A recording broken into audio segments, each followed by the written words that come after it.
तो कैसा हो अगर कोई कहे कि उसे अगली बड़ी क्रिप्टो मिल गई है।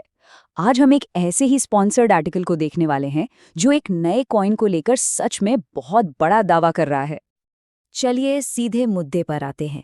आर्टिकल की हेडलाइन ही देखिए कितनी कैची है। सिर्फ आसमान छूने की बात नहीं हो रही, बल्कि कार्डानो जैसे बड़े प्लेयर को पीछे छोड़ने का दावा किया जा रहा है। अब ये वाकई में एक बहुत बड़ा दावा है। तो कहानी कुछ यूं शुरू होती है। मार्केट में पहले से ही कार्डानो और क्रोनोस जैसे बड़े बड़े नाम मौजूद हैं, है ना। और ये आर्टिकल इस नए टोकन को एक ऐसे चैलेंजर की तरह पेश कर रहा है जो मानो आकर पूरा गेम ही बदल देगा। तो सवाल ये है कि इस दावे के पीछे की टेक्नोलॉजी क्या है।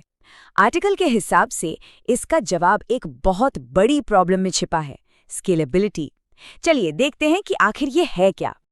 ये आर्टिकल इथीरियम की एक बड़ी कमजोरी पर उंगली रखता है। इसको ना एक बिजी हाईवे की तरह समझिए। जब ट्रैफिक बहुत ज्यादा बढ़ जाता है तो क्या होता है, सब कुछ धीमा पड़ जाता है और टोल मतलब ट्रांजैक्शन की कॉस्ट भी बढ़ जाती है।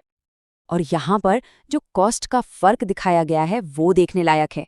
जहां इथेरियम पर 10 से $20 तक लग सकते हैं, वहीं ये नई टेक्नोलॉजी कहती है कि ये काम सिर्फ कुछ पैसों में हो जाएगा। अब इतना बड़ा फर्क इसे रोज के इस्तेमाल के लिए कहीं ज्यादा प्रैक्टिकल बना सकता है। तो इस ट्रैफिक जैम का सॉल्यूशन क्या है? आर्टिकल के मुताबिक जवाब है लेयर 2 सॉल्यूशन। इसे आप एक तरह का एक्सप्रेस वे मान सकते हैं जो इथेरियम के मेन हाईवे के ऊपर बना है। इससे होता क्या है, ट्रांजैक्शंस तेज भी हो जाते हैं, सस्ते भी, और सिक्योरिटी भी बनी रहती है।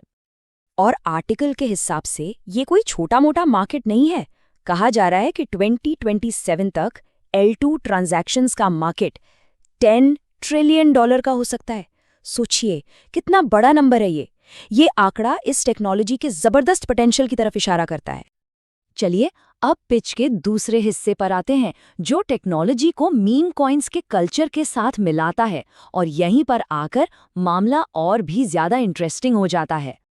आर्टिकल एक बड़ा मजेदार फर्क बताता है। देखिए, पुराने मीम कॉइन्स वो सिर्फ हाइप और मजाक पर चलते थे, उनका कोई असली काम नहीं था।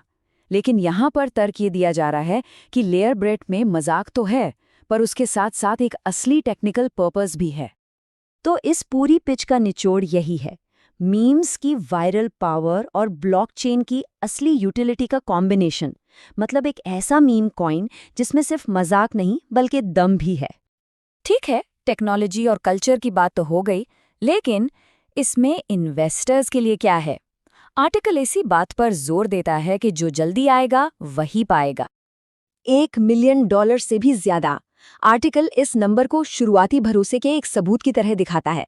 मतलब तर्क ये है कि अगर इतने सारे लोग शुरू में ही पैसा लगा रहे हैं तो कुछ तो बात होगी इसमें, है ना। तो लोगों को खींचने के लिए क्या क्या ऑफर किया जा रहा है? सस्ती कीमत पर अर्ली एंट्री का मौका, पैसिव इनकम के लिए स्टेकिंग, और एक बड़ा सा गिव अवे।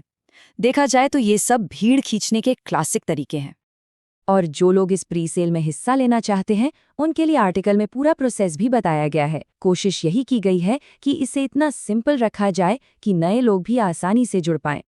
और अब सबसे जरूरी बात, खुद इस आर्टिकल का कॉन्टेक्स्ट समझना बहुत जरूरी है। ये जानना कि इन्फॉर्मेशन आ कहाँ से रही है हमेशा बहुत मायने रखता है। और यहीं पर आता है सबसे बड़ा ट्विस्ट। आर्टिकल के आखिर में साफ साफ लिखा है कि ये एक स्पॉन्सर्ड कंटेंट है।